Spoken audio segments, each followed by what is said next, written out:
পাকিস্তান থেকে দুটি কন্টেইনারে পাখির খাবার আনে চট্টগ্রামের কোরবানীগঞ্জের মেসার্স আদিব ট্রেডিং নামের একটি বেসরকারি প্রতিষ্ঠান।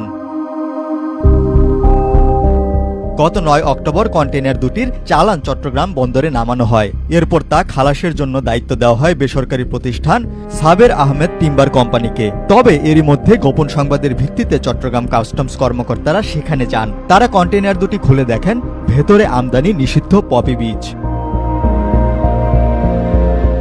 চট্টগ্রাম কাস্টমসের উপ কমিশনার HM কবির গণমাধ্যমকে জানান, পপি বীজ অঙ্কুরোদ্গম উপযোগী হলে তা মাদকদ্রব্য নিয়ন্ত্রণ আইন ২০১৮ অনুসারে ক শ্রেণীর মাদক হিসেবে বিবেচিত। পরে চালানটির খালাস স্থগিত করা হয়। আমদানি নথিতে ৩২ টন পাখির খাদ্য আমদানি করার কথা ছিল। পরে কন্টেইনার থেকে উদ্ধার করা নিষিদ্ধ পপি বীজের নমুনাগুলো ৩টি পরীক্ষাগারে পাঠায় চট্টগ্রাম কাস্টমস কর্তৃপক্ষ। পরীক্ষায় পাখির খাদ্যের মধ্যে নিষিদ্ধ পপি বীজের নমুনা পাওয়া যায়। চট্টগ্রাম কাস্টমস বলছে, জব্দ করা নিষিদ্ধ পপি বীজের বাজার মূল্য প্রায় ৬.৫ কোটি টাকা।